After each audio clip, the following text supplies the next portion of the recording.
We are accredited by NBA, and we are also accredited. The institute is accredited by NAC with the A+ grade, and recently we have got the NIRF ranking also. With this brief note, as we begin this FDP, let us seek the blessings of the Almighty, and let us move on to the prayer song.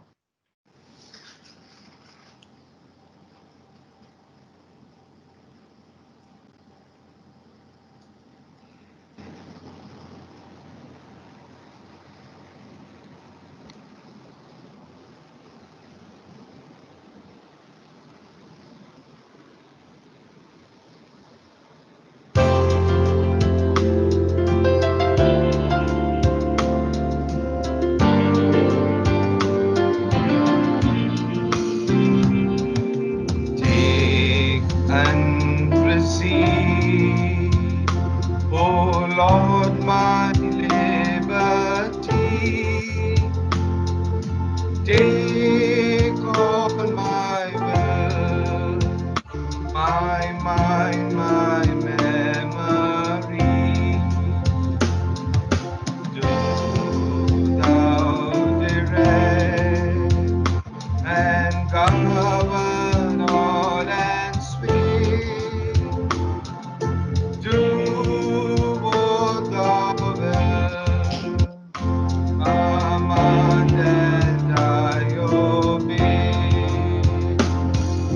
Oh, thy peace and come on me, let's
Sir, excuse me. Yes? Sir, this is a blockchain FDP. Yes, ma'am. Yes. Okay, sir. Now only I joined, sir. So that's why I am confirming, sir. That's thank you. Okay, thank you, sir. May I now invite our head of the department, Dr. Krishnamurthy, to deliver the welcome address. Very good morning, ladies and gentlemen, and dignitaries on the line. I am Dr. Krishnamurthy, HOD CSE, KCG College of Technology. It gives me an immense pleasure to extend a very warm welcome to all of you present in this ATAL FDP on blockchain technologies. I would especially like to welcome those attendees and speakers for all the days who have kindly accepted to share their wisdom and insight of blockchain technology.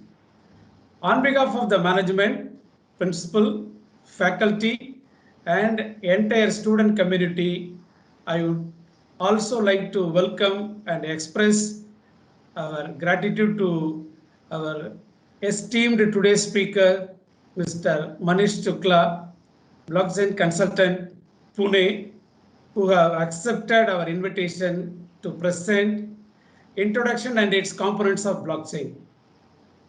Once again, we welcome you, sir, to our KCG portal.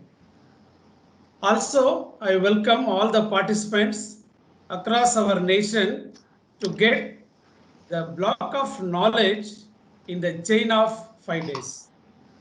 And I wish all the 5 fruitful days of interesting and beneficial program to you all. I warmly welcome you once again. Thank you. Thank you, sir. Thank you. It is my proud privilege to introduce the principal of KCG College of Technology, Dr. G. Prabhakaran. Dr. G. Prabhakaran is a great pillar of support to the institute, and is in his guideship and leadership, the institute has grown in leaps and bounds, and we were able to get accreditation for 5 programs twice in his tenure. And also the institute was able to get the NAC accreditation and NIRF ranking.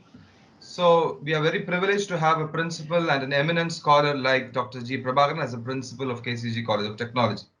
May I now invite Dr. G. Prabhakaran to give the inaugural address. Thank you, Dr. Praveen. Indeed, I'm very happy to be a part of this 5 days program sponsored by AICTE and ATAL scheme. And also, I am proud to say that KCG also one among the 69 institutions who have been sanctioned to organize such a program nationwide. And I'm very happy that CSE department has come up with such a proposal, applied to AICTE and got it sanctioned. And today we are going to commence the 5 days program. Of course, now everyone knows that the futuristic technology is like IoT, artificial intelligence, deep learning, machine learning, then blockchain, and so on. So like so many things are there. Like it is definitely a role and responsibility of we the faculty members to get ourselves updated in the future technologies so that we could be able to disseminate our gained knowledge and experience to the students, produce them for the future job ready students for the industries. It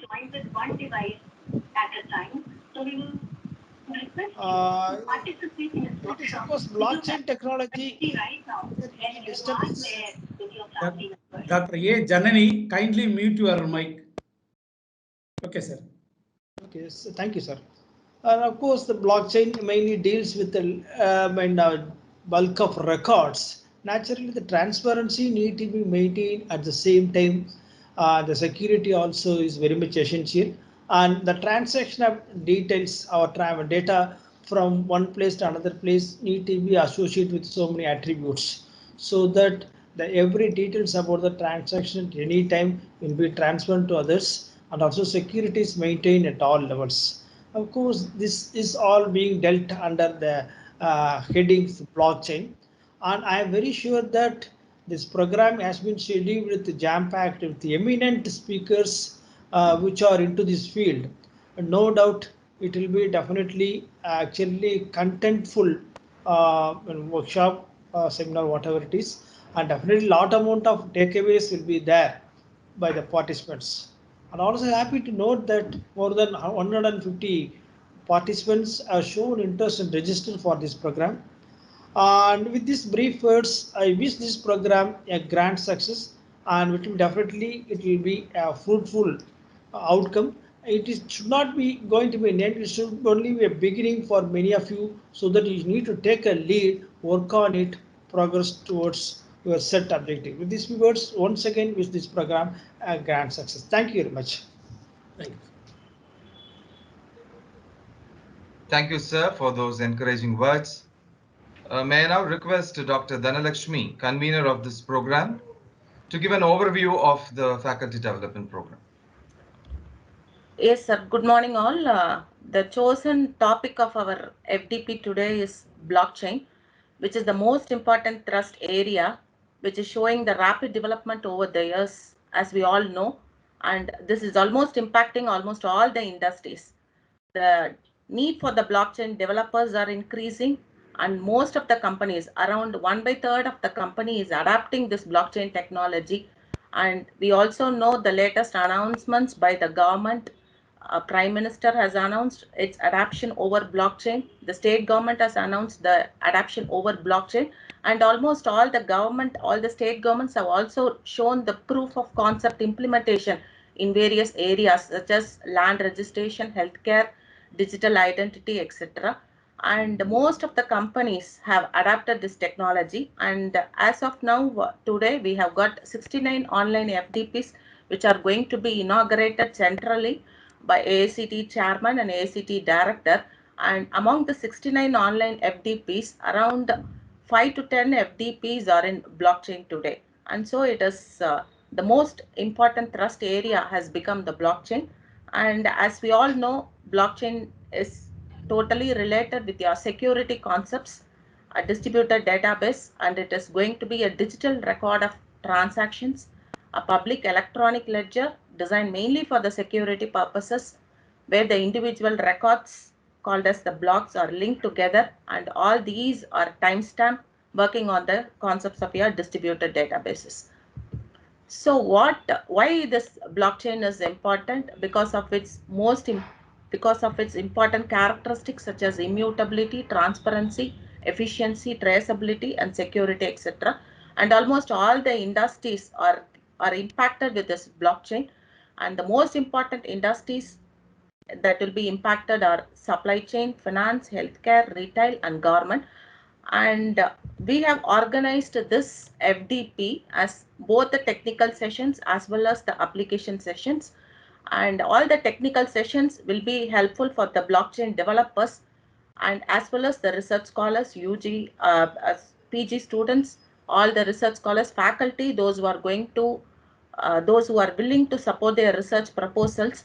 And we have also concentrated on all the application domains of blockchains in the afternoon sessions, especially in blockchain and fintech, blockchain in healthcare, and blockchain. We have an interesting session, blockchain applications in aerospace also. And all the technical sessions are put in the morning, such as your cryptocurrencies, Ethereum, smart contracts, Hyperledger, Blockchain 4.0, all the important topics. And we have the industry persons as well as academic persons who are real developers of this blockchain. And hope you will have a fruitful session in all these 5 days ahead. And we expect all the participants to attend all the sessions and to make use of the fruitful sessions and make use of the resources that are available. And if any technical glitches or if any, we will share a feedback link at the end of every session, and we will be happy to know all your feedback. Thank you all. I welcome you for the wonderful session. Thank you, Dr. Dhanalakshmi, for this overview of the faculty development program. So before we introduce the speaker for the day, I request all the participants to follow the basic etiquette and to maintain decorum online. Whenever the speaker is on stage, I request you to mute yourselves, and when you wanted to interact, kindly raise your hand, or you can unmute and interact with the speaker. And you are also having the freedom to chat on the chat box. And I wish all the participants a very fruitful week, and so that you do not trouble yourselves too much on the attendance part of it and the tests and assignments. So feel free to interact with us. We are all friends. We are all belonging to the same community of academicians. And of course, there are people from the industry also. So let us have a fruitful learning. So here we have the introduction to Manish Shukla, blockchain consultant from Pune, who is going to talk about introduction to blockchain and its components. So may I request Ms. Minu Thomas, Assistant Professor in Computer Science and Engineering, to give a brief introduction to the speaker.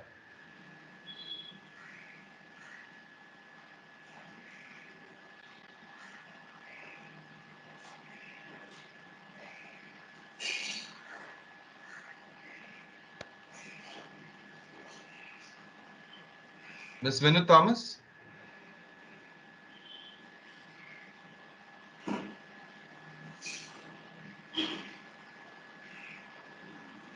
Yes, sir. Yes. My screen is visible. Yes, ma'am.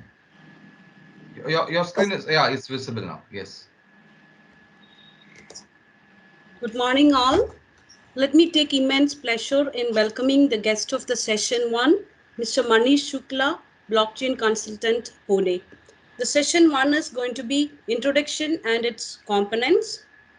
And Sir is a techno-functional business consultant with 14 years of industry experience in various domains and technologies. Extensive experience in new age technologies such as blockchain, IoT, mobility and data science, AI, ML, and RPA. Sir's key professional and consulting skills includes pre-sales and IT solution consulting, bid management and deal orchestration, commercial and cost management. Over to you, sir. The session is yours. Uh, thanks everyone. Hope am I audible to everyone. Thanks, Minu, Miss Minu, and thanks, Dr. Praveen. And I really want to thanks to Principal Sir and the Director Sir. And thank you, Dr. Dhanalakshmi, for organizing and arranging with me. Okay, so since Miss Minu introduced me about me, yes, I'm Manish Shukla, and thanks for an apt introduction. I hope I'm audible to everyone. In case anyone having any issue or something, please write something in chat box. You can chat. I will try to answer immediately as well. Okay. Okay. So I'm sharing my screen.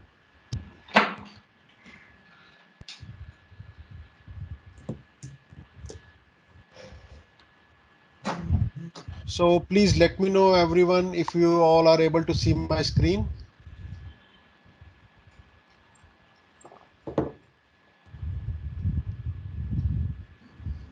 Yes, sir. Okay. Thank Yes, you. sir. So, to start the session of this FDP program, obviously we always start from the basics. What is basically a blockchain? Because creating a great foundation is always important, and it's trust me, it's going to be a great journey for all of you. It's really like new technology and the awesome technology, I will say, because it is going to change the way industry works, and it has the blockchain has many, not only the technological impact on the system, it will have a human behavioral impact as well, because it's not just a technology. I myself call it it's a kind of a digital democracy. Okay, so I'm sure you all have heard uh, like about the blockchain, uh, like in terms of cryptocurrency, because cryptocurrency is a kind of a flag bearer for this blockchain technology. But before I start, I want to highlight these things. Cryptocurrency is one part, but blockchain is a larger than cryptocurrency. Although people got to know about the blockchain technology because of the cryptocurrencies and its uses and hello. Okay, so what is blockchain technology?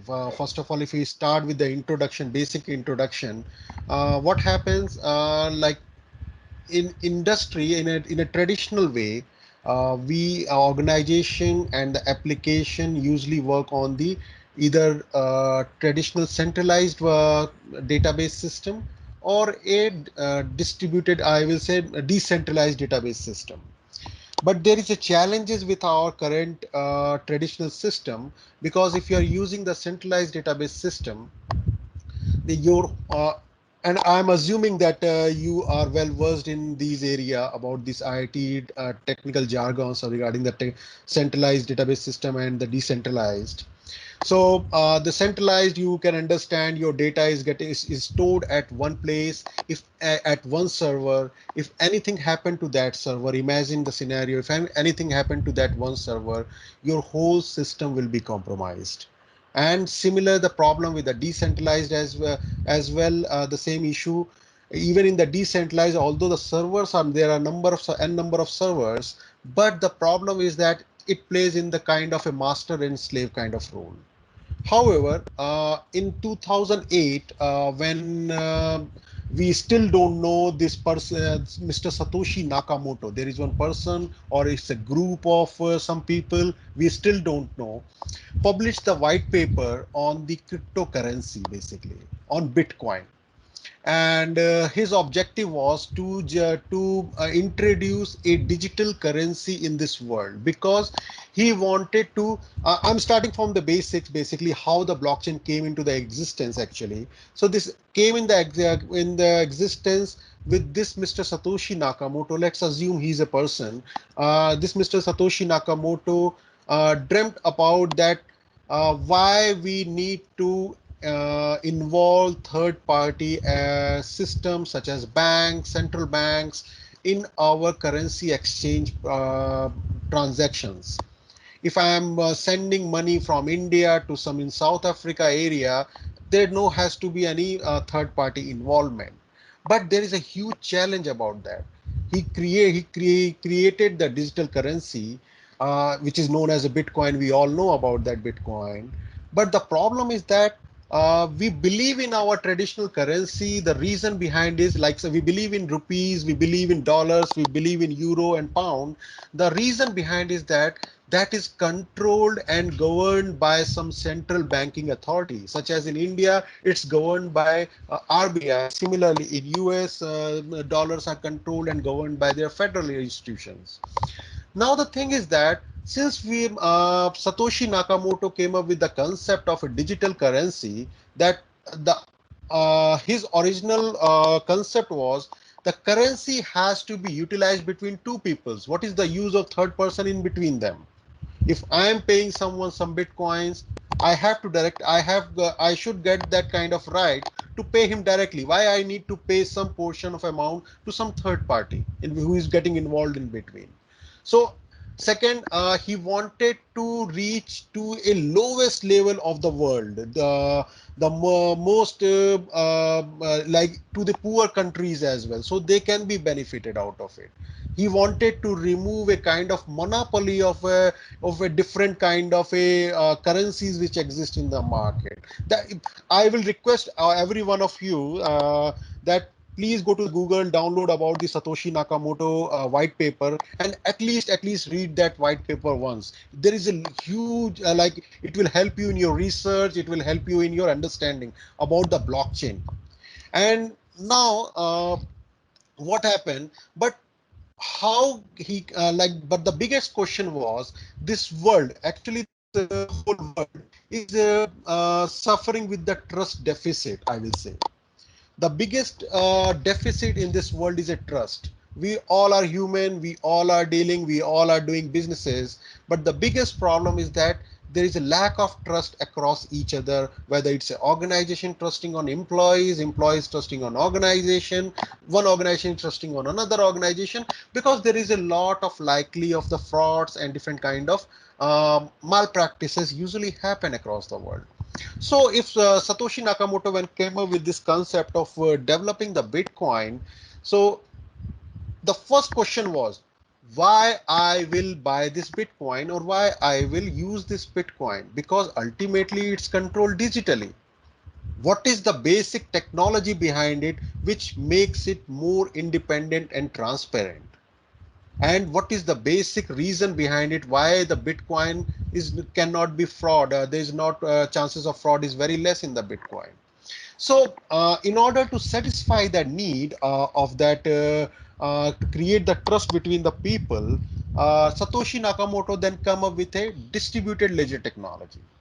So when he came up with distributed ledger technology, he said that we don't want to follow the traditional way of a centralized or decentralized database server, whereas we want to follow a distributed ledger technology model, where the distributed ledger technology, if I quickly give you the idea so that you can understand what I'm talking right now here, I will go back to the slides. So in centralized, if you can follow my screen, you can see that usually in centralized, there is one server and there is a multiple UI. If you are pinging something from your mobile or from your laptop, basically you are calling for a data from some server. So in centralized database server, data is coming from one server, whereas in decentralized, because of the data backup protocols and all these recovery protocols, it was recommended, especially in the banking industry, to follow the decentralized mode. So usually banks have multiple data centers in different geographies. So even one data center stop working, the another data center will start immediately. But still they work on a master and slave model. Okay, now here comes the Satoshi Nakamoto of distributed ledger technology, where what he did, like he said that we will follow the distributed ledger technology. If you can see all the red dots, basically they are the servers, and all servers will be connected to each other. It's not like that one server is connected to another server and another is to another. It's everyone will be connected to everyone, and every server will hold the true copy, original replica of each other server. He said that it's nothing like that. I'm not going to differentiate. We are not going to differentiate that some data will be on this server, some data will be on another server. In fact, every server will be a copy of another server. So that's a kind of a model, distributed ledger model he applied, that we will follow that. But the biggest question again, that although you followed, Mr. Satoshi Nakamoto followed the distributed ledger technology, it's don't make the system secure, because you are just creating a multiple server. Then how it is going to make the system secure?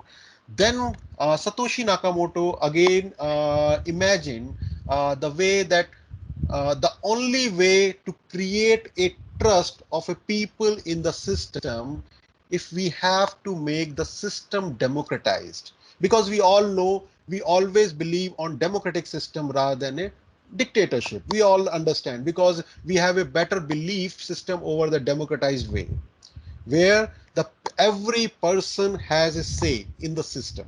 Every person is considered equal in the system. And like in India, we are a democracy. In democracy, we are no matter we are rich, poor, no matter whatever, with whatever race, whatever the gender we have, but during the voting system, we have the similar rights. Okay, these are the basic rights which are given to us by constitution. So the same concept blockchain adopted within their technology. When he created a multi-node system with a distributed ledger technology. Let's consider one node as one person in the whole blockchain democracy. So now the another question came, that although you have we have make the Sir, distributed ledger Manish, technology. sir, Yeah, hello. sir, sir, can you make it slideshow? The screen, it is not slideshow. Yeah, already made it slideshow. You're not able to see that? It is small only, like the window is small. Oh, okay. Just a second. Now it's fine? No, sir, Not yet. not yet, sir. I already made it a slideshow. Okay. Okay, sir, then continue, sir. My screen is visible, right? Screen is visible, but it is not it is not showing as slideshow. Oh, okay. Oh, why? Okay. Okay. We are So, able to see, sir. You can continue. sure. Thank Now, as I was talking about the democracy, then Mr. Satoshi Nakamoto imagined that in order to create a self-sufficient trust of a people on the system, we have to make system democratized. and that's a big challenge, that how we can make the system democratized. So first challenge cleared by implementing the distributed ledger technology. As we all know, what is the difference between traditional and distributed ledger? The second, he said that whenever two people, just consider a very practical, I consider the blockchain is the most practical technology exist in the world. Just consider that two people are doing some kind of business, two entities are doing some kind of business, or two entities are doing some kind of transaction. You are paying to someone money, he is receiving the money from you. So imagine the world, imagine the scenario, practical scenario. There is always some reason you pay someone money, right? It's not like you are just randomly paying someone money. There is always either you are gifting them, either you have taken some services from them, then you are paying them a money. Okay.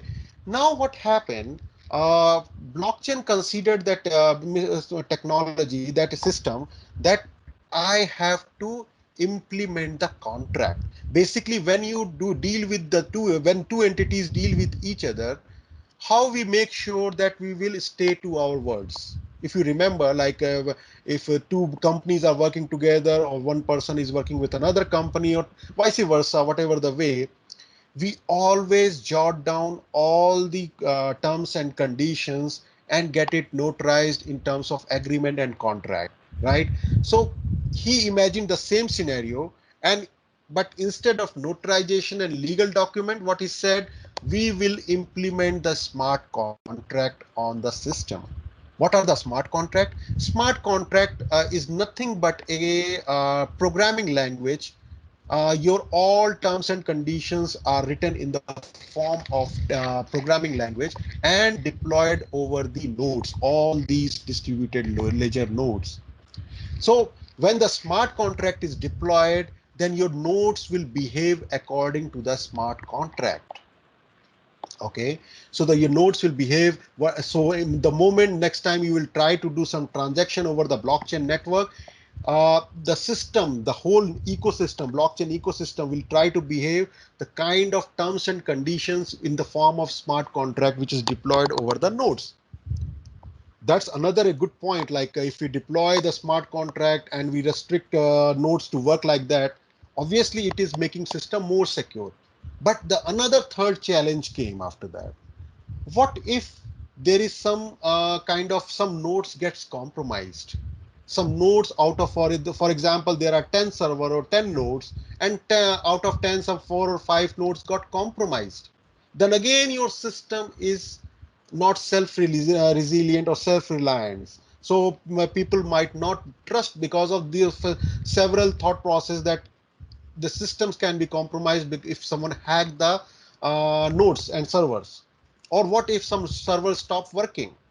So in order to answer that, Satoshi Nakamoto will come up another brilliant concept on this area, that what if, like he again shift created a picture of a very democratized country. How it happens? If we have to choose some government, if we have to choose someone, we go in a voting system, in our traditional way, in our democratized way, right? So we vote, and whomsoever wins the maximum vote, he win the election, he win the, he's like he's invited to form the government. That's how it happens in a democratic company. Now coming to the system, now blockchain. So the similar thing what he did, he implemented the same concept into the blockchain system. Now you can imagine that when there are 10 nodes, and Excuse hello. me, the screen is the slide share is not moving, sir. It shows only first slide. The biggest defect in the world is it. Just a second. You are moving your slide, or you are written the same slide, sir. Which slide you are able to see right now? First slide only, Press, sir. The biggest press No, no, on the I defect am in the button. moving. world. I am moving it. Yes, I am It's moving. not moving, sir. It's the same status only, sir. Okay. Now, No, sir. Sir, you can stop and screen share again. And Yes, now sir. we are able to see Blockchain slide key number 4. important points. Yes, sir. Sir, Now it's moving, can right? you just press the key Yes. F5 once? Yeah, it's full screen. I already made it full screen. Okay. Okay, sir. Yes, now it's okay, sir. I Which think slide you are able to see? Which slide four, you are seeing right now? four, sir, slide number 4. Okay. Sir, please reshare your slides. Then after you, Which one? Blockchain key important points. Okay, great. Slide So the number 4. blockchain, yes, blockchain key important points. So it's on the full screen. I don't know why you're not able to see that. But it's visible, sir. It's visible only, sir. No problem. Okay, Okay, thank you, sir. great. Thank you. Okay, so as I was saying, then when Mr. Satoshi Nakamoto understood the value of the democracy, what he said, then I have to implement a consensus framework. Now, please note down this point: consensus framework on the blockchain network. So what he imagined, that every node, the participating node in the distributed ledger technology, just imagine those nodes people. There are smart contract which is written to given to them, for example, in terms of a programming language. Those are the agreements. And the third thing is the consensus framework. Okay, so in order to pass the transaction, minimum 51% vote has to go in the favor of the transaction. Then only transaction will be passed. That is the basic framework which he created. Now the another fourth challenge came to him. Why a general public will participate in this? I'm moving my screen. You able to see my screen, right? Yes, sir, but the same screen. Moving. I'm on. Maybe network. hello. I think sir, Hello. you stop the screen share and reshare it. Okay. Maybe network delay.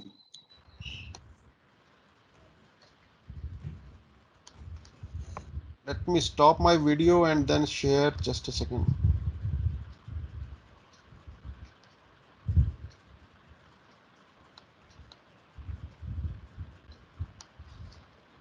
I reshared my screen.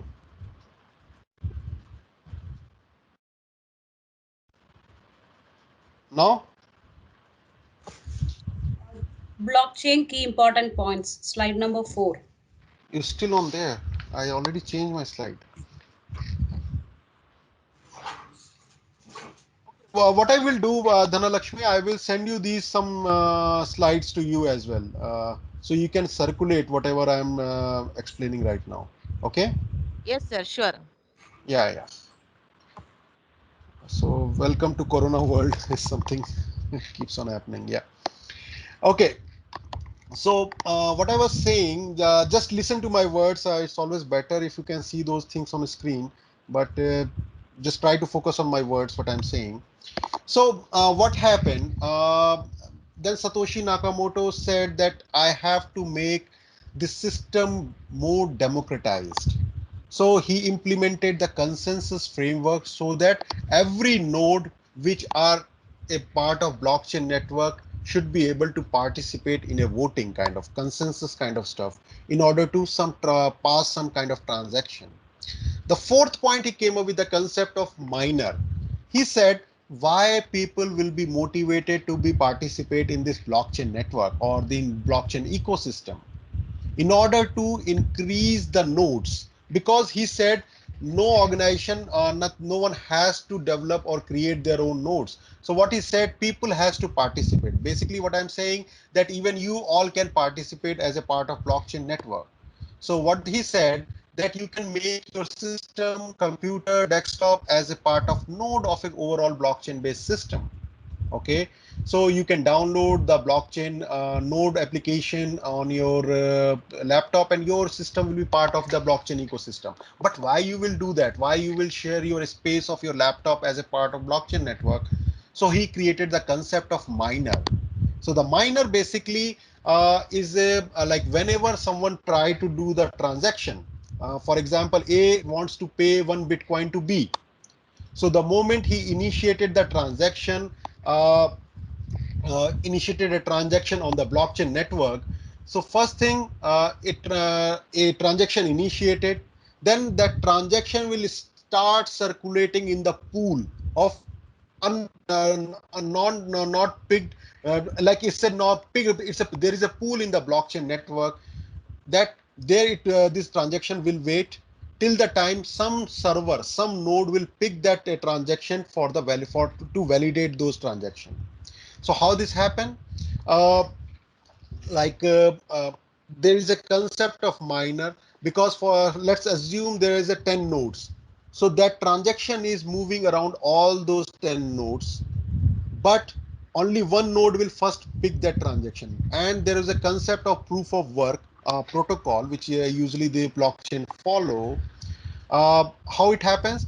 The moment you try to initiate the transaction, the parallel along with your transaction, there is some mathematical puzzle which also circulates across all the nodes.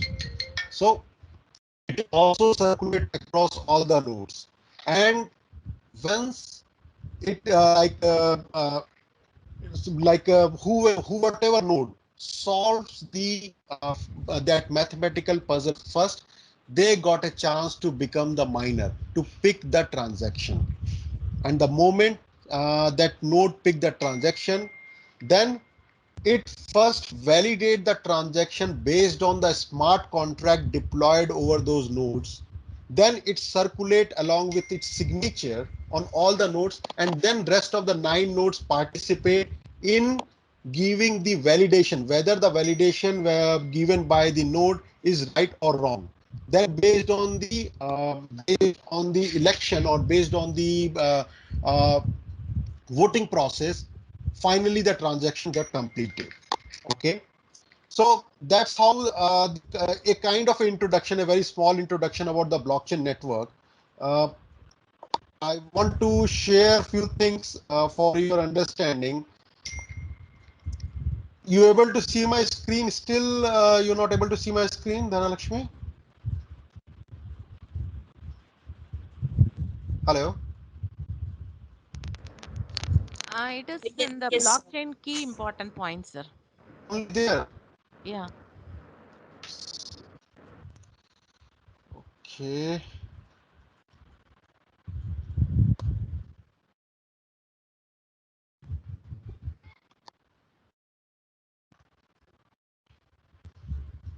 Because it always good if the screen is shared, you will be able to understand better.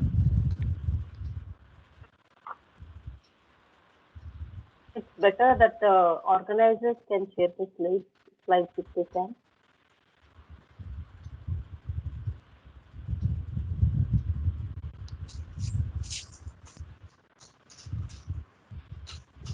I stopped my sharing. Now it is stopped. It's still there on your screen. Sir, It is can you stopped. make PPT to Hello. Ganesh ma'am or minimum as of Ganesh ma'am, so she can operate from her end, so you can speak according to I that. can send it. Just a second. I can mail you. I think that will give us. Yes.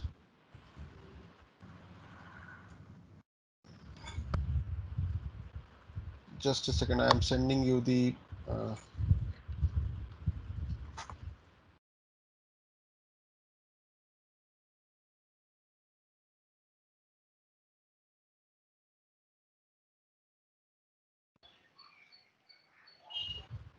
Give me just 2 minutes, guys. Let me mail this PPT.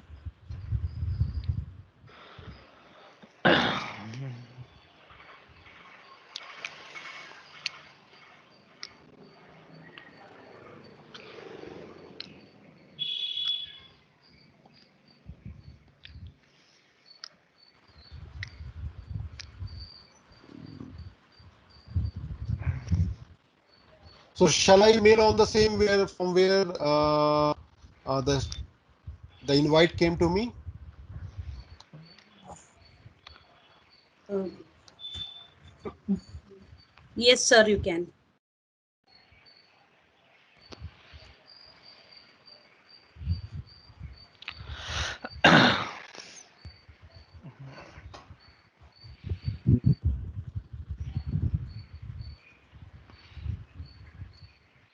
Okay, mail sent.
Okay, Dhanalakshmi, I believe you must have received the mail.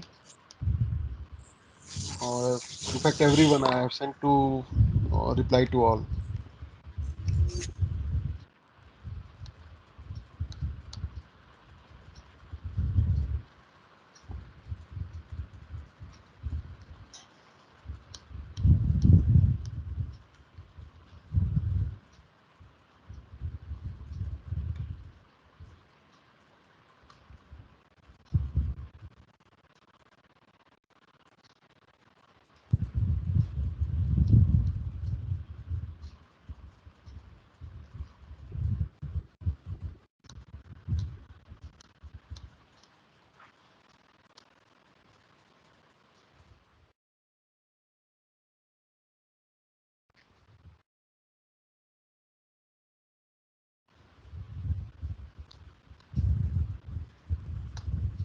Hello.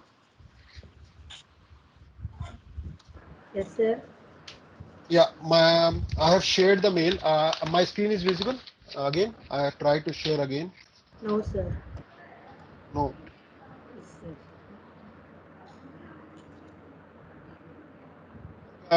Shared the mail. Can you please share the screen? Download the Dhanush, PPT.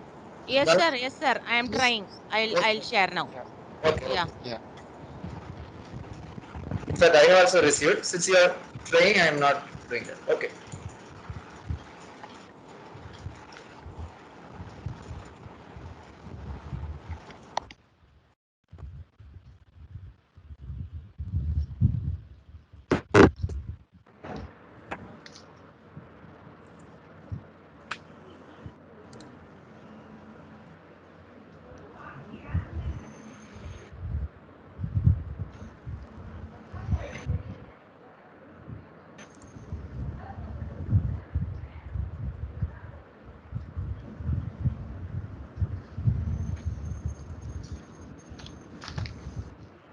Yes, sir. Is it visible now? It's coming. I believe it's. It's loading, sir, I think. Yeah. Yes, it's Yeah. visible, sir. Yeah. It's visible now. Yes, sir. Which Yes. slide you want me to do? Just go to just go to next.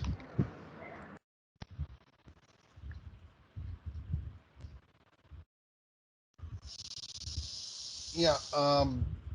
Okay. Trust. Next. Next slide.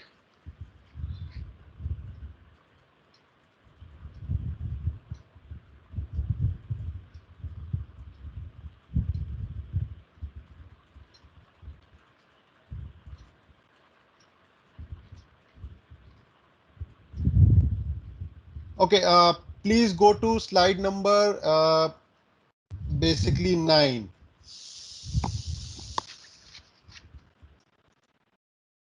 One second, sir. I will do. Yeah.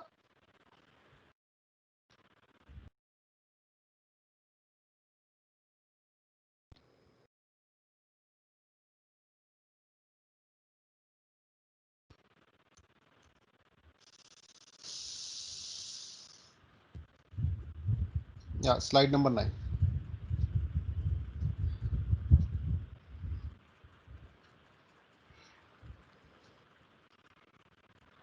I could not see the slide numbers. Oh, but just stop there. This is, Yeah, the yeah, industry adoption of blockchain. adoption. Yeah, Yes, sir. yeah. Okay.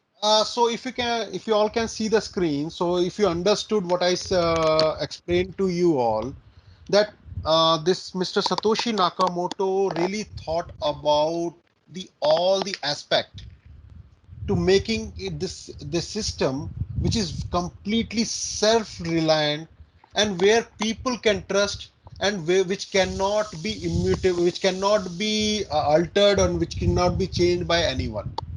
Because if you will not provide that kind of empowerment to the system, the people will not believe and they will not participate. Okay, so he created this kind of concept of the blockchain. The definitely his initial purpose was for the Bitcoin. Okay, so the Bitcoin when came in the market, now we all know the history. I don't want to go too much in detail about the Bitcoin because anyway we will find all these details online, all those things. So and even in my slides you can read all the details about the Bitcoin, how it rose, the history. So obviously, it was a kind of invention, a new invention. When this technology actually came in 2009, when the Bitcoin actually launched in the market, so it actually transformed the way. That's why it is considered, it's said that blockchain is the second biggest invention after the invention of the internet itself, because it's going to impact the personal practical life of the people as well. After that, when the Bitcoin was in market, there is a community started getting formed and people started reading and doing research about this technology. The objective was not to understand the Bitcoin. The objective was to underlying technology of the Bitcoin.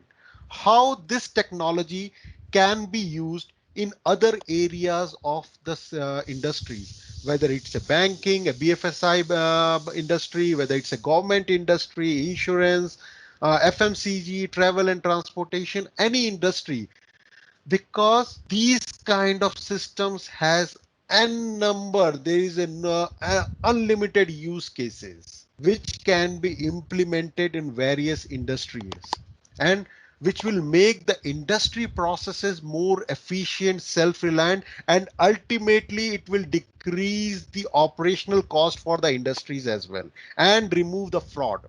So if you understood the basic concept of the blockchain, so there are four key parameters, four factors for of any blockchain based system. One is the distributed ledger technology. Second is the smart contract. Third is the consensus framework. And four is the immutability. Once it is some entries or journal entry has been done on the blockchain network and the system, nothing can be changed. Even if you try, if you can change, if you may be the authorized person to change the details, there will always be a time stamping from where and how it got changed. Now imagine the scenario of a Google Drive. So I am sure we all know about the Google Drive. So imagine or SharePoint, if someone changed the some content into the Word document which is uploaded over the Google Drive or a SharePoint, it creates the auditable trail that who changed it, what he changed it. So similar concept has been started in immutability, so that the complete time stamping and audit has been created, and this complete transparency for the purpose of complete transparency. Now I'm going to this slide, industry adoption of blockchain. So from 2009 to till now, it's the data of the last year, not this current year data. Uh, Till now, the blockchain has been adopted by around 44%, 0.6% in banking and capital markets. Governments are already adopting it at a very fast pace, around 9.7, and this is a world data. 9.7% of government are already started evaluating the use cases of blockchain. Insurance is the biggest beneficiary of the blockchain going to be. Consumer goods, travel, and the biggest beneficiary of all of these things will be us, the us as a consumer. Okay, and if you reach to the slide number 10, Dr. Dhanalakshmi, next slide.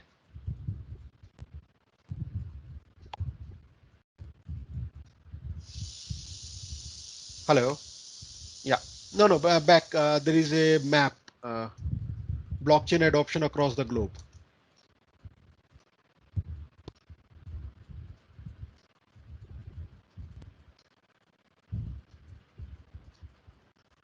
So oh, yes, yes. So now I want to share this some details that if you can see there is a huge adoption of blockchain, because it's really important. You need to understand from the research and the faculty point of view that how the world is behaving in these area. So there are plenty of use cases across the globe which government and other countries are evaluating, such as corporate registration.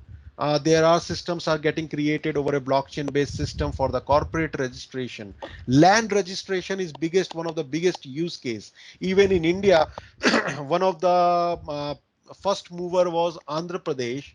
Andhra Pradesh already started implementing at a MVP level or a POC level for land registry portal for within their state.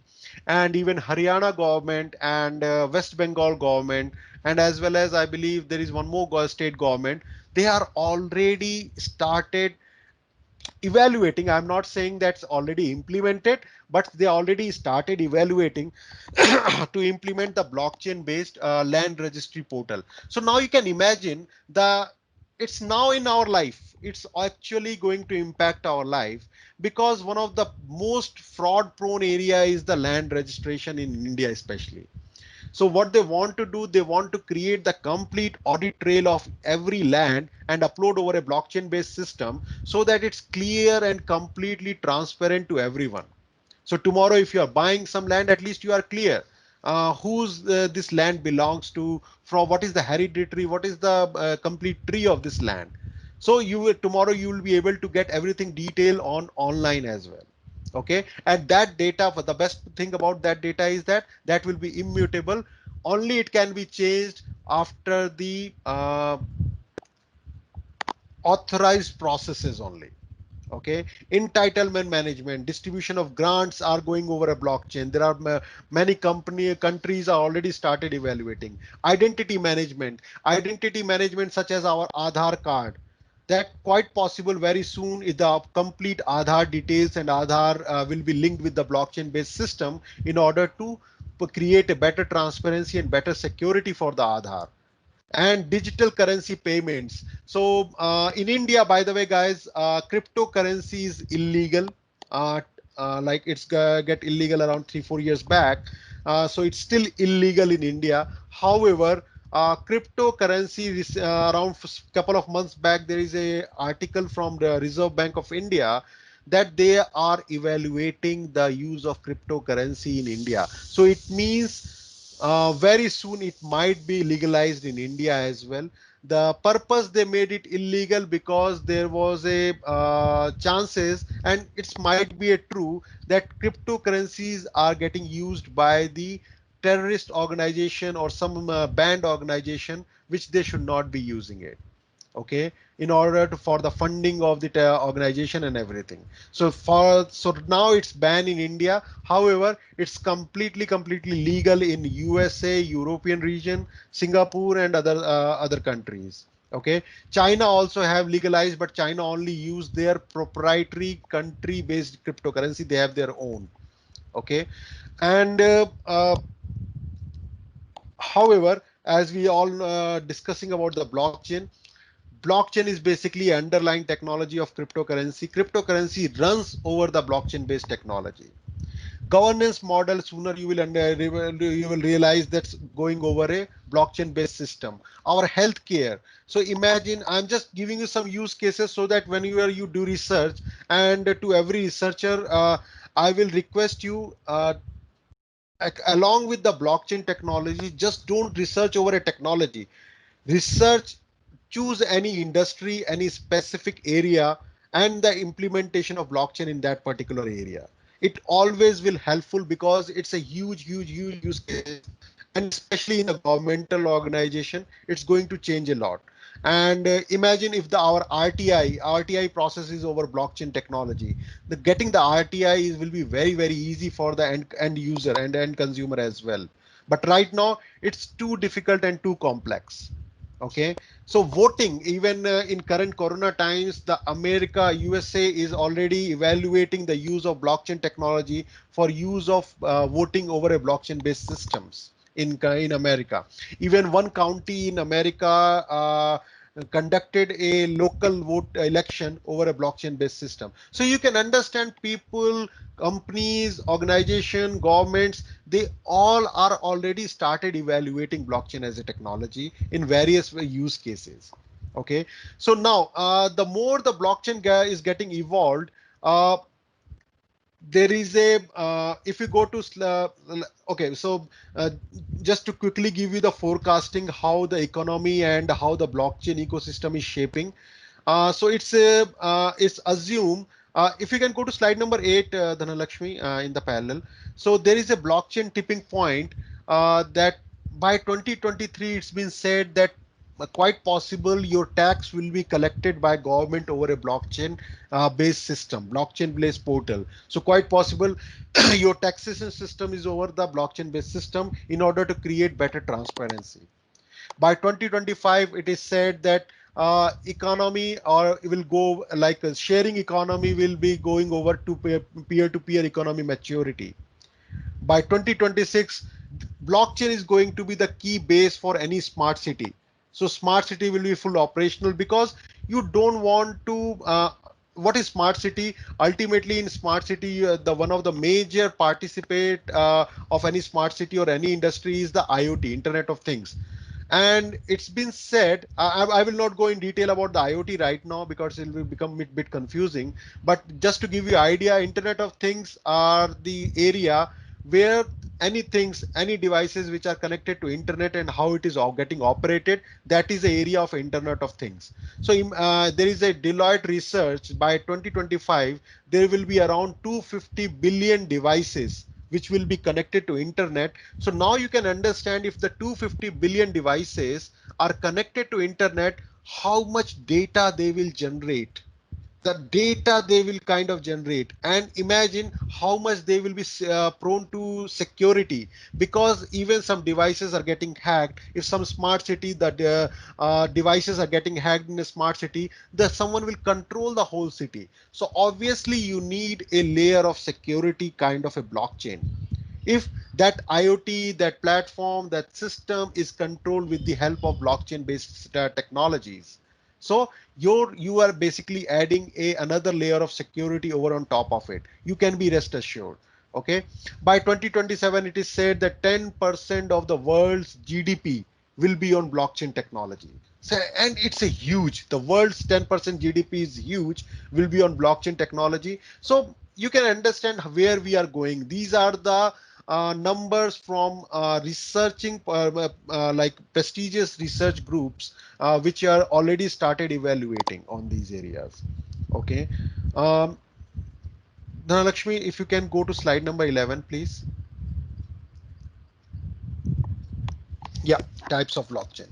So uh, now as a next step I want to discuss, although it's coming, it's evaluate or evolved from the cryptocurrency, blockchain is evolved from the cryptocurrency, it is started getting implemented on various use cases. So the public blockchain, for example, I want to categorize here, for a different kind of use cases, the various kind of blockchain is getting created. I will go into that why it is happening so, but majorly at a high level there are three types of blockchain. One is public blockchain.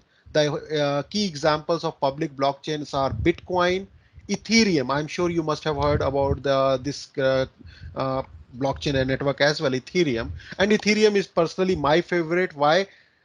Bitcoin right now is restricted towards the only currency value, but Ethereum is bigger than the currency value. It's because you can develop your own application, you can deploy your application over Ethereum blockchain network. Okay, so another type of blockchain is consortium. So in public blockchain, anyone can participate. You can directly go download the Ethereum node application on your laptop. You can participate on the Ethereum blockchain network. But in consortium, it's a predefined, pre-agreed, mutual based on mutual benefits participants. So the only pre-agreed participant can participate in consortium blockchain. The example of consortium blockchain is Corda. If you can go to Google, you will find out. The Corda is basically developed by R3 Foundation. Okay, so it's a consortium blockchain, and using the consortium blockchain over a Corda, one use case is already implemented in USA, that is a KYC application. So the KYC, I will come to this use KYC application as well. So basically the objective behind the KYC application is, uh, let's assume you are going to a Andhra bank and you applied for a loan. What happened usually at a first step, like they process your KYC at a first step. They ask for your KYC documents. And imagine after submitting all the documents, after verification, your loan got rejected. You wasted several days. Then again, you reach out to another bank, maybe State Bank of India. Then again, they will start from zero. They will again ask for your KYC documents. So here, keeping all these things in mind, in USA, around 35 banks formed the consortium, and there are some third-party validators who are there to validate the KYC documents. They formed the Corda-based blockchain network, and what they asked users to upload their KYC documents in the same portal. So now imagine, for the KY, because of this KYC process, bank is incurring huge amount of cost for running the department, for running the organization, separate organization for KYC. They're spending lot amount of money, and parallelly, it's a pain for the uh, end customer as well. Okay, so what if Andhra Bank rejected? You immediately apply to the SBI tomorrow, and they know the status of your KYC directly. They can request your KYC documents immediately over a login, and you share your KYC details. And hello, hello, yeah. So they share their KYC details, and they can take immediate decisions whether to go for a loan, and so that it will save customers time as well as the bank's money and time as well. And this is a one example of consortium, why consortium got created, because of the use cases, separate use cases. Then another types of blockchain came, which is private blockchain. So many organizations said, I don't want to upload my data over the public portal or the public area. Although blockchain is very much secure, but I still don't want to do that. And the another reason for not going over public, usually public blockchain are slow, is very pretty slow comparison to consortium and private blockchain. So what if you only want to control, a manufacturing want to company wants to control their supply chain, they want to control their vendors only. So why they have to go over a public blockchain? Obviously not. So there is another type of blockchain which is called private blockchain. So the example of private blockchain is Hyperledger. And guys, recently Ethereum also came up with their private blockchain network as well. They have two networks now, Ethereum. One is the public blockchain network, which will have the currency, this Ether, and the private blockchain network. And another biggest difference between public consortium and private is, in public, there will be involvement of miner and cryptocurrencies. But in consortium and private blockchain, there is no concept of cryptocurrencies and miner. It only works on the concept of basic blockchains such as distributed ledger.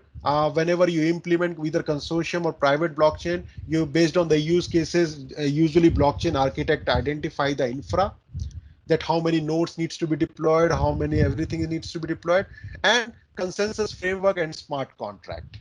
Okay, so that's how over the but the basic DNA is same even in private and as well as in public. The only difference, as I said, in public anyone can participate, anyone can become a node. In consortium and private, only predefined or authorized person can participate. And but the functioning of the blockchain will be the completely same. Okay. So this is one. And now I want to, if you can go to slide number 13, Dhanalakshmi.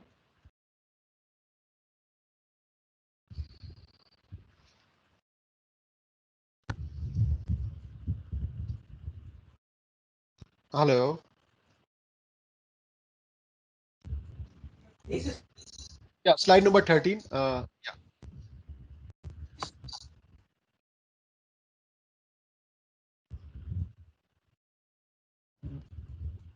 So headline is blockchain is the ideal technology for organization. Yes. No, no. Sir, Next. can you tell the title of the slide? The challenge is we are unable to see the slide number. Oh, okay. So blockchain is the ideal technology if organization has following prerequisites. Basically, it's a prerequisites.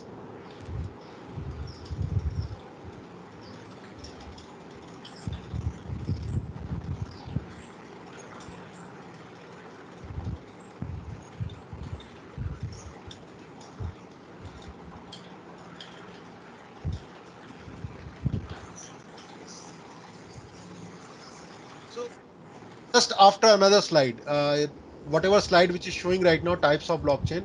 After this, please click on next. I will tell you.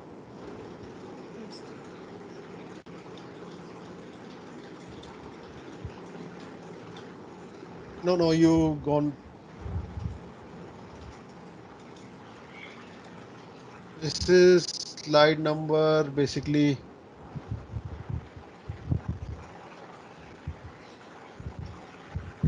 You are on 28 now. You have to go back. Back. Okay.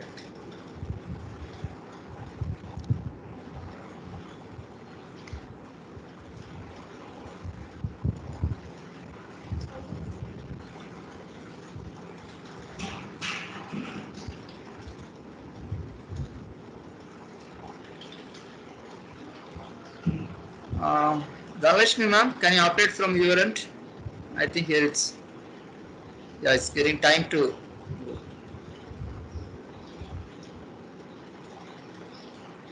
Yeah.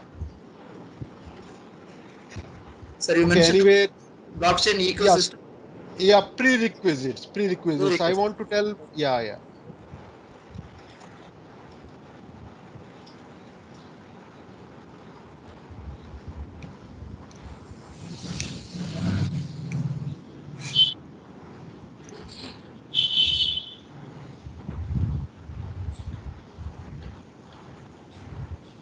By the way, everyone's slide is very much self-explanatory as well.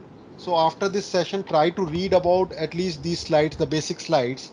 You will understand everything very, very clearly and what I'm saying right now. So if anything is not getting clear, uh, in the meanwhile, anyone have any question, please go ahead and ask. I will be happy to answer. Sir, Hello. sir, excuse me, sir. Can you hear my voice? Yeah, I can hear you. Sir, I have one doubt, sir. Yeah. So we can implement the blockchain technology in the domain of healthcare. Sorry, okay, there is a noise coming from the sir, you have to go back. The who is sharing the slide? You have to go back. Go back. Go back. No, you are going. Can you remove the screen sharing? Then you automatically go to slide 13. Yes, slide 13, 1 3. Slide one. Slide number 1 3. Yeah, please go ahead. You ask your question. Sorry, ma'am. Sir, Yeah. sir, in the healthcare domain, we are going to implement the blockchain concepts. The healthcare data are more secure and it's confidential data. How we can collect the healthcare data Yes. How many? Sir, how we can collect the healthcare data, sir? Yes, yes. This is exactly the slide. This is exactly the slide. Yeah. Please keep on the. Yeah. Yeah. Please. How you want to make your data? May I know who is speaking? Yes, sir, I'm Devi. Yeah. Sir, healthcare data are more secure and confidential data. How we can collect the data and how we are going to implement the data in the blockchain technology, sir? Okay. So yes, this is really a great use case. Please stay on this slide, same slide. Yes, prerequisites. Yes. So you have to click on Shift F5, then automatically only that slide will be full screen, sir. If you can stop from screen share or you just need to click Shift F5, then only that slide will be in a full view. Yes, sir, I'm making it, Screen sir. sharing. Yeah, Yeah, yeah. at the time of you answering. Okay, so no problem. So as I'm saying, yes, you are absolutely right. Healthcare data is the most confidential data, even in across the world. Healthcare data is considered as the confidential data. So how we can collect it? This is really a nice question. Let me give you one example. So there is one company you can go Dream app. Even you can go for it. It's uh, dream-app.com. But what this company does, it's a blockchain based system. You can create your application. Obviously, see, front end is not going to change. Front end will be the same. What blockchain does, it basically changes the back end, how the back end system works. You're getting a point? Yes, sir. So yeah, so you if you want to collect the data of the healthcare, you have to create an ecosystem where you have to bring the people as a participant. For example, you created a medical repository record, and you are giving access to the people, or you are giving access to the hospitals and clinics. You are making it mandatory for them. So, for example, I am going to visit the doctor or hospital. I have one app where all the data, where the hospitals are uploading it directly coming on my, I can view on that application or on the website. Okay, but all that data is hosted over the blockchain based system. You getting a point? So as Yes, a sir. backend system, the whole data is over a blockchain based network. So there cannot be any kind of hacking. No one can misuse your data, because healthcare data, why it is confidential? It's in India is illegal to share the medical repository or medical records. Okay. Hello. Yeah. So what I'm saying that in order to control that part, so that no other companies may misutilize your system, and no other companies are using your data for the marketing and all those reasons. So how this work usually, its data is getting stored over a blockchain based network, and basically you are the owner of that your data, and only people can access to your data based on your approval only. So there can be a complete process can be created where they can request to view your data. If you want, you can provide them access to your data for a short time being. They are viewing it, and after that you are revoking the access. That's as simple as that. But in a traditional way, even you can do all this stuff, but you cannot trust on the system whether this is actually the my system is really, because no one can compromise, no one can hack my data, no one can misutilize my data, because companies take your data and utilize it for several other purposes. It's not necessary to use your medical data in this area. And in fact, many companies are already in the market who are working on the medical repository over the blockchain based system. So as I said, please go and visit one company, dream hyphen ap, dream dream hyphen ap.com. You will understand what I'm saying. It's a company already into the market. They have an app, app in the app store. They have an app as well where you can store your medical data and medical repository. Okay. Okay, sir. Yeah. Okay, so as I said, blockchain is the ideal technology if organization is following prerequisites. Since you are a doing research in this area, it's really important that it's, although blockchain is a great technology, but where to implement the blockchain technology, that's the question. Okay, so first of all, whenever you are evaluating any use case, any business, any government initiative, anything where you want to implement blockchain, ask yourself these 6 questions. And if any of those 3 questions have the answer in yes, then that use case, that particular business case is the ideal use case to implement the blockchain technology. Okay, so first question is always will be whether in this particular use case, whether in this particular business use case, are the multiple parties are sharing the data. If the multiple parties are sharing the data, then obviously required some the system where the data can be stored more confident, with more confidentiality, with more security. And you don't want other parties to change your particular data if you are if the multiple parties are sharing within one system. So multiple parties need a common view of the information at hand. They want a common view. Second question you should ask to organization, to yourself, while doing the brainstorming, whether multiple parties are updating the data.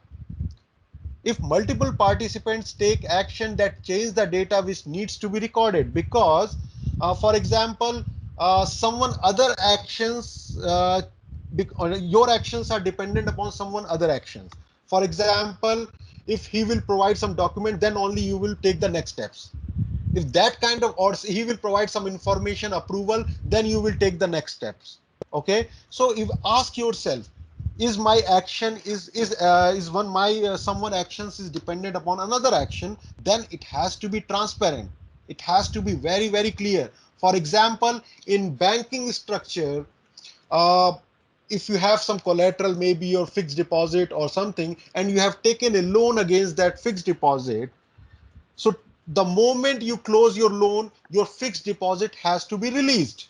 You should be able to release your fixed deposit. But in current days, it still takes around 1 week to get your fixed deposit released, your collateral get released. If your house is collateralized and you have taken loan against for a house, it takes around minimum 20 days to get you the NOC that after even paying the loan. So you can understand your any releasing of the collateral is depending upon the payment of the loan. Why it is happening, this delay is happening in the current structure? Because even the computerized banking system is there, but loan system, collateral system are the two separate systems. These are the two separate departments. It's getting operated by two separate people. So the collateral manager will want to see if loan is actually closed or not, and loan manager want to see the actual EMI is paid or and all the payment has been done. And imagine one loan manager has to do around 20-50 loan closures in a day, then the basically system don't takes time, it's the human who takes the time to approve and reject the system. Okay, so because of this disconnect between the departments, because they don't have trust on each other, because if any case any mishap happened, then the person will be responsible, his job will be at the stake. So imagine there is a blockchain based scenario where automatic the loan, the moment load is generated closed, the smart contract is deployed, the collateral will be released. So it will take matter of seconds. In fact, I have worked on similar kind of project for one of the US based bank for the collateral management system. Now the third question you should ask, is there a requirement for verification? As I the same example collateral management I am saying, is there a verification requirement for verification? That for example in the KYC as well, like as a consumer, I as a customer, I have uploaded my documents. My document has to be verified by someone. So imagine I don't have to get my document verified all the time. I have to going different banks and getting it verified again and again and again. There can be a common portal where once my document is verified and is uploaded, and for next 6 months it's valid. And based on the request, banks and insurance company can use those KYC data. Okay, it saves a lot of time and money for both parties. Okay, the fourth question you should ask, is there any transaction which are interacting to each other, transaction which are basically generated by different participants are interacting with each other. So if they are interacting the transactions, then definitely blockchain is required there. Is the interactions are time sensitive? If someone close the loan and the customer wants the collateral to be released in a same day, yes, interactions are time sensitive because your brand equity is dependent upon your services. But in a traditional, in a normal way, delay is huge. Even in our government agencies, the government public services, delay is huge. Government is still not able to work on a SLA based, service level agreement based.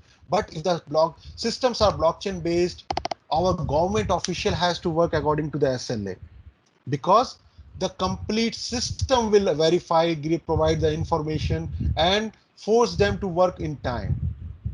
But because of lack of the current systems, the government officials are not efficient, or because of huge population, the things are getting delayed and again. So they need a support system who support our government's official as well, to for them to act in time as well.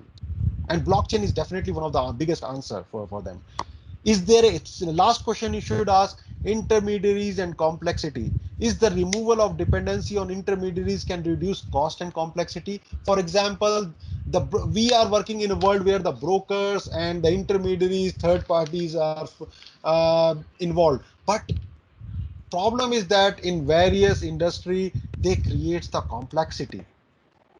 Why not the end party and the front party, who is actually the beneficiary, they should interact to each other and get the job done rather than depending upon some broker. Even one of the you should read one of the Belgium government initiative is to implement the notary system. The notary, they are implementing the hyperledger based notary system, where they are creating various use cases on this notary blockchain network. Basically a lawyers, legal entities and the different entities are participant on those networks. So basically the will management can go over a blockchain network, which will save for lifetime. So no dispute will happen if someone die or something happen. Similarly, you can get your documents notarized. There will be a sample contracts on the notary portal, which people can choose as per their need. Maybe for RTO, for vehicle registration, for land registration, everything. They can download those. You can say the templates can update and upload again, back again after giving the digital signature, and then it is getting verified by the legal entities and the lawyers and getting notarized, and the contract is done and it's registered and it's absolutely validated in the court of law as well. So these are the various initiatives are already getting taken across the world as well. Okay. uh, yeah, so can you please go to next slide? Yeah. Hello. Sir, can I just interrupt?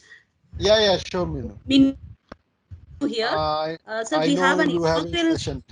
Yes, sir. So, another 5 minutes. I mean, how many more slides, sir, you No, will have? it's okay. See, if I were in 1.5 hour anyway, blockchain introduction cannot be covered in 1.5 hour. Yes. But I already covered which I wanted to cover to give the idea to everyone what is the blockchain. But I will request everyone to go through these all slides. These are I have shared 35 slides. Please read these all 35 slides. So and relate what I said till now. You will understand what I am absolutely saying. Okay, and it will these 35 slides are going to help you in your next sessions. You will absolutely able to understand and relate everything. Okay. Can we quickly take up one question which is given in the chat? Sure. I'm not able to see the chat. Can you Yeah, please I will read it for you, sir. The first question is from Mr. Jay Sharma K. Sir, can you give some idea about blockchain in cross domains? idea about blockchain in across domain? Cross domains. Cross domain. Okay, okay, okay. Cross domain. Yes, absolutely. See, let me. There is. I have. I think I have included this answer in my. Uh, Cross domain, let me give you one idea and one use case which is already getting implemented. For example, I'm sure we all must have booked ticket once in a while through Make My Trip or through online portal uh, in for our flight ticket. So there is a condition even in foreign countries, in European countries, if the flight is delayed more than 2 or 3 hours, you are entitled to get your refund. Okay, so that is called insurance. You can get your flight insured. So for example, your tickets are insured, and there is an insurance conditions are that if the flight is delayed more than 2 hours, you should be getting your refund accordingly. Or even sometimes flight companies, airline company also provide that kind of condition. But in traditional way, how it happens, even the delay happened, either you don't bother to apply for the refund, or even if you apply for the refund, there is a huge fight, complex task process you have to go through in order to get your refund. Imagine there is a blockchain based network system on which there is a portal, the ticket booking portal, as well as it is integrated with the insurance company or with the banking account as well, banking company as well. So automatically, if the flight is delayed, it is updated in the system. It is already getting updated in the system, the flight timing, and your money is refunded back without even your interfering, without anyone interfering, is back into your account, because it is governed with the help of smart contract. The smart contract is written in the form in there, it deployed in the form that if flight get delayed by 2 hours, the money should be refunded. So nobody has the control, not even the airline company has the control, and we all can save lot amount of time. The similar condition you can apply into the government structure where people are getting grants because of another things. You can remove the third parties, you can remove all the complexity. So the different cross platform, what are the cross platforms here are the insurance platform, banking platform, the air booking platform. Those all can be integrated together with the help of blockchain based network. So how it works usually, on top there will be a blockchain layer, and this blockchain layer maybe, for example, hyperlayer layer is integrated with all these three different systems, and based on the output from these three systems, this blockchain layer is actually taking a decision and getting the job done. Okay, this is one of the small example. There are various example exist. You can integrate it with ERP. The based on the outcome of the ERP, your system will behave. You can obviously integrate with various platforms. Yes, Minu. Hope this answers your question. Yes, sir. Yes, sir. Uh, uh, as we are running short of time, shall we wind up the session, Dhanalakshmi ma'am? Okay. Yes, ma'am. We Yeah. can wind up. And I mean, thank you, Manish sir. And I request all the participants to join by 11:45. Okay.